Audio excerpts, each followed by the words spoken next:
Hello friends. तो last class में हमने ऑर्डर ऑफ रिएक्शन तक देखा था।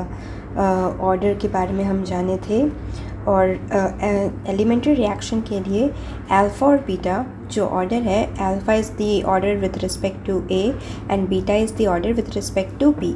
तो अल्फ़ा और बीटा की वैल्यू ए और B that is their stoichiometric coefficient के बराबर ही हम लेते थे। और कॉम्प्लेक्स रिएक्शन में ऑर्डर जो है वो हमें नहीं पता होता है।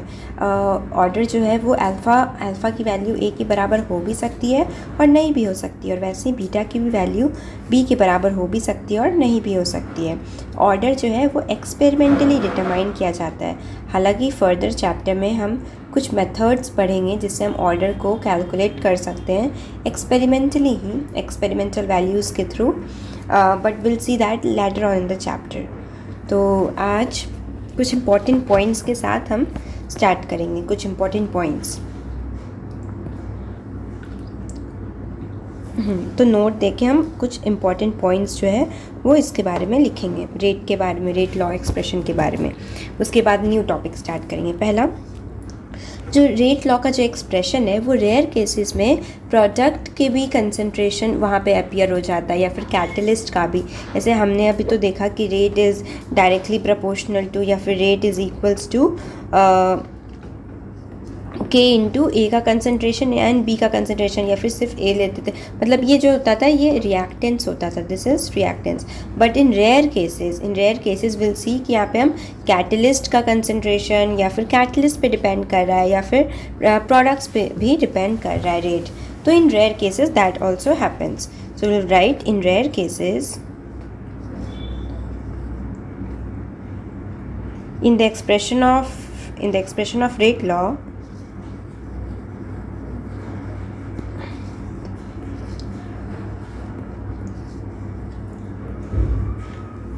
product may also appear and in few cases catalyst can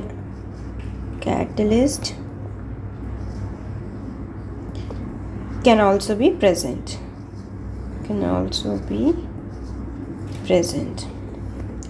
फिर दूसरा है कि जैसे इसी में अगर हम एग्जांपल देख ले कि कौन सा, कुछ केसेस के एग्जांपल देख लेते पहले।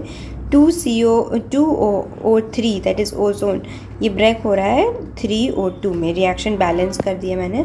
तो यहाँ पे जो रेट होता है वो दोनों के कंसंट्रेशन पे डिपेंड करता है। O3 के भी कंसंट्रेशन पे डिपेंड कर रहा है और O2 के कंसंट्रेशन पे भी डिपेंड कर रहा है। और यहाँ पे एलिमेंट्री रिएक्शन ये नहीं है, तो ज़रूरी नहीं है कि अल्फ़ा और बीटा की वैल्यू ए और बी के बराबर हो। यहाँ पे O2 की पावर है -1 है। ऐसे अगर देखें तो 3 होना चाहिए था, अगर एलिमेंट्री होता तो 3 होता, लेकिन यहाँ -1 है। तो यहाँ प्रोडक्ट पे भी डिपेंड कर रहा है। दिस इज़ व्हाट प्रोडक्ट,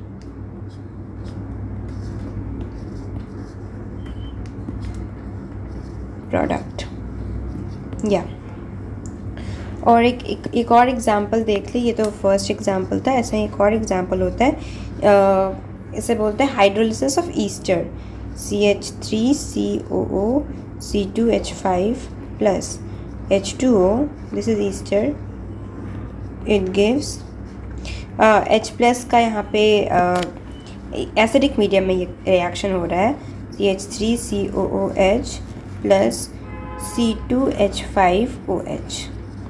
तो ये हाइड्रोलिसिस ऑफ ईस्टर जो है, इसमें रेट जो है वो कैटलिस्ट के कंसंट्रेशन पे भी डिपेंड करता है। तो CH3COO C2H5 की पावर 1 H2O, और यहाँ पे H प्लस के कंसंट्रेशन पे भी डिपेंड करता है। तो दिस इज़ कैटलिस्ट। तो हमने दोनों का एक एग्जांपल देख लिया, एक प्रोडक्ट वाला और एक कैटलिस्ट वाला। नेक्स्ट पॉइंट है, एक पॉइंट हो गया, 2 पॉइंट ही हैं। सेकेंड पॉइंट इज़ कि कुछ रिएक्शन जो होता है वो बहुत कॉम्प्लिकेटेड होता है, तो वहाँ पे रेट लॉ जो है उस रेट जो है वो कैलकुलेट करना थोड़ा कॉम्प्लिकेटेड है। जैसे एग्जांपल से ये चीज़ समझ आएगा। जैसे A प्लस B ये कुछ प्रोडक्ट दे रहा है, तो यहाँ पे अगर रेट का एक्सप्रेशन ऐसा कुछ आ जाए K1 A की पावर अल्फ़ा B की power beta upon 1 plus K2 B की पावर गामा, तो इस ऐसे केसेस में ऑर्डर कैलकुलेट करना मुश्किल हो जाता है। तो ज़रूरी नहीं है कि जितने भी केमिकल रिएक्शन है उन सब का ऑर्डर कैलकुलेट करना पॉसिबल हो। तो ये चीज़ हम लिख लेंगे कहीं स्टेटमेंट के फॉर्म में अगर पूछ लिया जाए तो उसके लिए। Some reactions may have complicated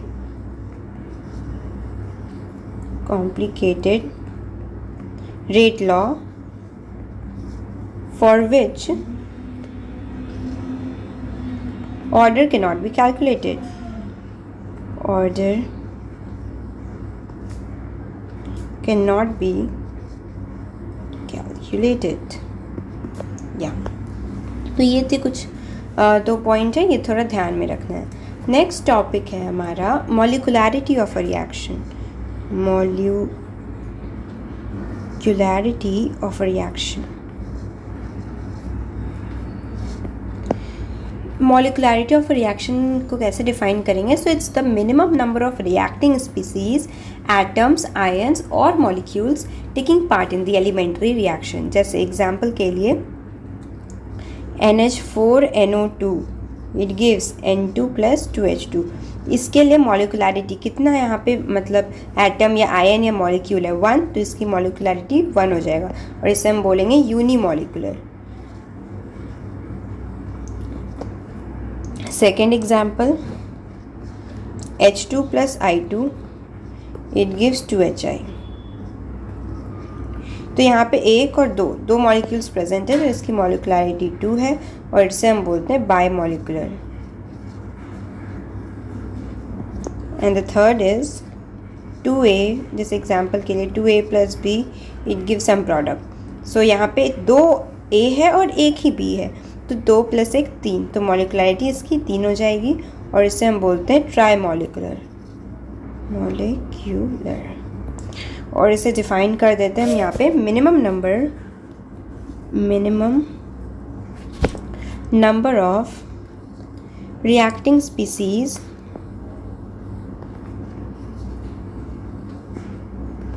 atoms, molecules or ions taking part in an elementary reaction.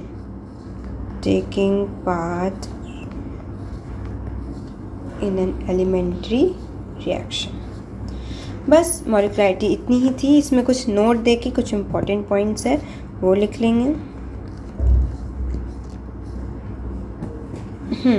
ये जो इम्पॉर्टेंट पॉइंट्स है ये ओवरऑल अब इसके लिए है, सिर्फ मॉलिकुलैरिटी के लिए नहीं, ओवरऑल। पहला, मॉलिकुलैरिटी जो है वो कभी भी ज़ीरो नहीं हो सकता है, मतलब यहाँ पे कोफिशिएंट हमेशा कुछ ना कुछ तो रहेगा ना, मतलब प्रोडक्ट बन रहा है तो रिएक्टेंट का होना तो ज़रूरी है ना, कम से कम 1 हो सकता है, ज़ीरो नहीं हो सकता है। Molecularity can not be zero, fraction भी नहीं हो सकता और नेगेटिव भी नहीं हो सकता है, फ्रैक्शन और नेगेटिव। सेकेंड है, जितने भी ज़ीरो ऑर्डर के जो रिएक्शन होते हैं, all zero order, fractional order या नेगेटिव ऑर्डर के जो रिएक्शन होते हैं is considered to be complex. उन सबको कॉम्प्लेक्स रिएक्शन के अंदर हम कैटेगराइज करते हैं। All zero order fractional order और नेगेटिव ऑर्डर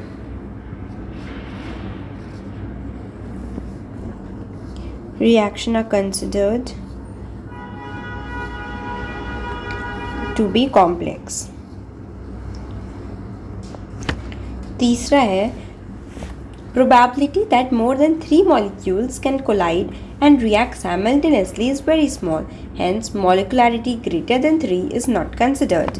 तो हमने जितने भी यहाँ एग्जाम्पल देखे 3 ही तक देखा हमने, मतलब इसके आगे हम नहीं लिखे molecularity m is equals to 4, वो वाला हम रिएक्शन नहीं लिखे, क्योंकि जो ये थर्ड वाला जो है ट्राई मॉलिकुलर जो रिएक्शन है इसकी ही प्रोबेबिलिटी बहुत कम होती है, तो इसके बाद वाले की तो प्रोबेबिलिटी ऑलमोस्ट ज़ीरो ही हो गई, मतलब कि ऐसा मतलब बहुत कम इसकी प्रोबेबिलिटी है कि 3 मॉलिक्यूल्स एक ही टाइम पे आके एक ही जगह मतलब रिएक्शन करें। एक का समझ आता है, 2 भी ओके ये पॉसिबल है, 3 भी रेयर केसेस में पॉसिबल है, लेकिन 3 से ज़्यादा मॉलिकुलैरिटी हम जनरली कंसिडर नहीं करते हैं। सो will right that point, probability that more than 3 molecules probability that more than 3 molecules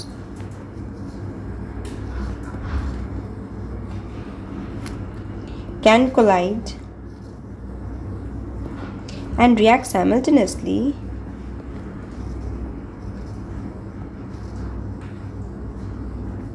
is very small, less.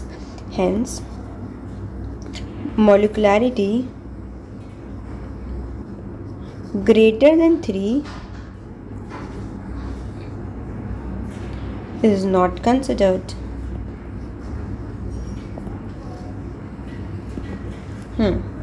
Third हो गया, फिर फोर्थ है, order is defined for both elementary as well as complex reaction, लेकिन molecularity सिर्फ और सिर्फ elementary reaction के लिए ही डिफाइंड होता है। ऑर्डर दोनों के लिए डिफाइंड है, कॉम्प्लेक्स रिएक्शन के लिए भी और एलिमेंट्री रिएक्शन के लिए भी, लेकिन मॉलिकुलैरिटी सिर्फ और सिर्फ एलिमेंट्री रिएक्शन के लिए डिफाइंड है, क्योंकि अब एक रिएक्शन है उसके बाद कुछ कॉम्प्लेक्स रिएक्शन में तो सीरीज़ ऑफ रिएक्शन होता है, तो एक रिएक्शन उसके बाद दूसरा रिएक्शन है, तो हम इंडिविजुअली डिफाइन कर सकते हैं, लेकिन अब ओवरऑल रिएक्शन मतलब दोनों का साथ में हम मॉलिकुलैरिटी कभी भी डिफाइन नहीं कर सकते हैं। सो will right this, order is defined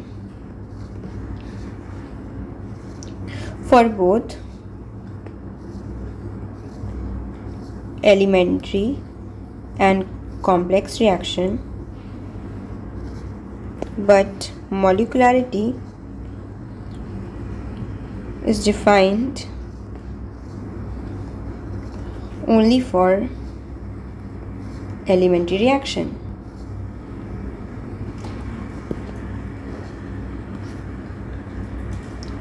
for complex reaction molecularity का कोई मीनिंग नहीं है, लेकिन कॉम्प्लेक्स रिएक्शन में मेनी एलिमेंट्री स्टेप्स होते हैं, बहुत सारे एलिमेंट्री स्टेप्स होते हैं, मतलब एक रिएक्शन हुआ उससे जो कुछ प्रोडक्ट बना उस प्रोडक्ट को फिर से यूज़ किया गया नेक्स्ट रिएक्शन में, तो इंडिविजुअल रिएक्शंस के लिए हम मॉलिकुलैरिटी डिफाइन कर सकते हैं, ओवरऑल रिएक्शन के लिए मॉलिकुलैरिटी डिफाइन करने का कोई सेंस नहीं बनता है। एग्जाम्पल एक देख लेते हैं यहाँ पे, जैसे कि कोई एग्जाम्पल है 3a + b it gives some product, and then 2a plus b it gives, नहीं मतलब ये रिएक्शन नहीं है, एक second, 2a plus b it gives some product let's say I star, और फिर मतलब ये इंटरमीडिएट है और इंटरमीडिएट फिर से कुछ रिएक्ट कर रहा है a के साथ और फिर से यहाँ पे कुछ प्रोडक्ट बन रहा है, तो इस पर्टिकुलर रिएक्शन के लिए हम मॉलिकुलैरिटी बोल सकते हैं कि 3 है, इस पर्टिकुलर रिएक्शन के लिए मॉलिकुलैरिटी बोल सकते हैं 2 है, लेकिन इन दोनों को जब ऐड करके ओवरऑल रिएक्शन लिखेंगे 3a + b it gives product, तो इसके लिए मॉलिकुलैरिटी डिफाइन करने का कोई सेंस नहीं बनता है। We won't define molecularity for this reaction. और वैसे भी देख सकते हैं यहाँ पे 4 आ रहा है which is next to impossible. We won't define molecularity for overall reaction, overall complex reaction,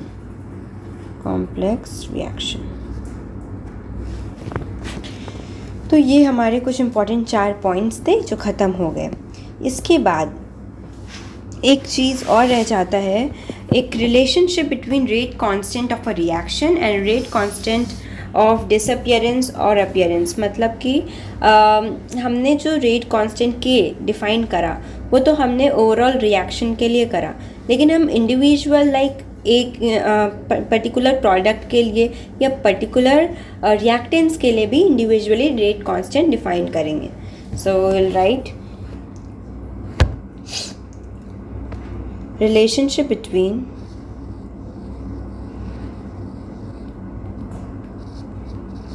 rate constant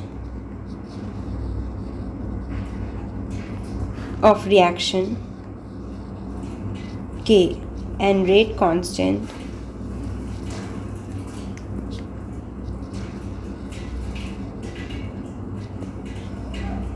of disappearance or appearance.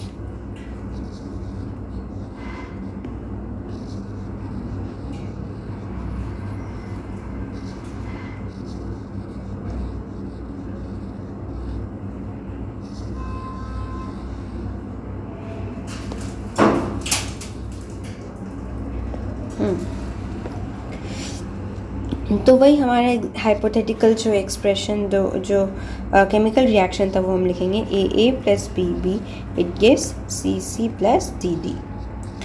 तो इसके लिए हमने रेट कैसे डिफाइन करा, रेट इज इक्वल्स टू के into A to the power alpha and B का concentration to the power beta, ऐसे हमने डिफाइन करा।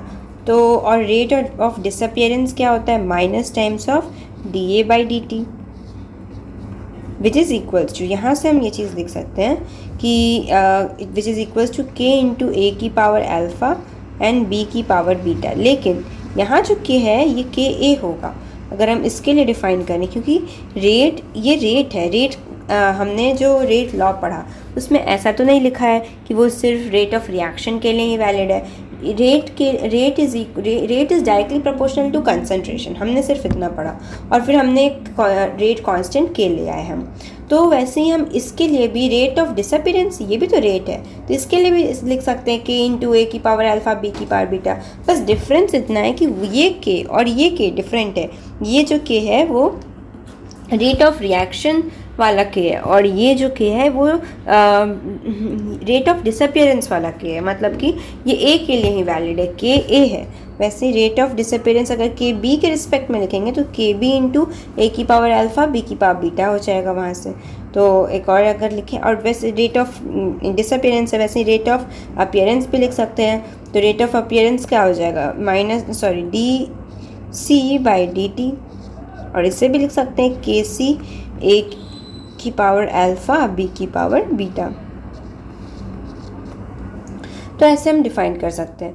तो यहाँ से ओवरऑल हम बोल सकते हैं कि के रिएक्शन इज इक्वल्स टू के ए into A upon A, k B into B upon B, k C into C upon C, k D into D upon D.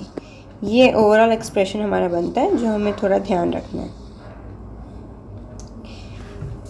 कैसे आया ये तो डिसअपियरेंस और अपीयरेंस वाला हमने लिखा, और ये वाला ओवरऑल एक रिएक्शन के लिए भी लिख सकते हैं कि R O R is equals to -1 upon A D A by D T. बस इसी एक्सप्रेशन को यूज़ करा हमने। ये वाला चीज़, ये इतना टर्म ये सेम है, ये टर्म और ये टर्म सेम है, बस इसकी ये वाला पार्ट हमने ये चीज़, और अब अपॉन ए ही तो है, rate of disappearance upon A, this is rate of disappearance upon A, rate of disappearance upon A. तो हमने वही चीज़ लिखा है, ये भी सेम चीज़ है।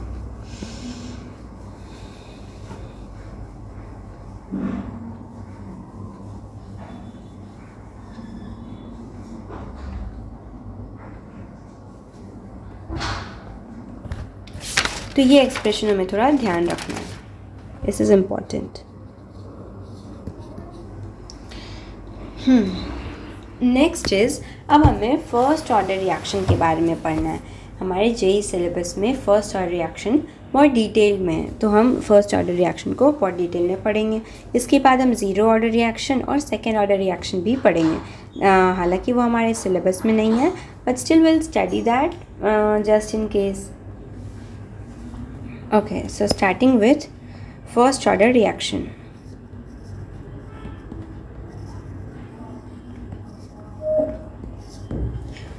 And this will continue in the next lecture.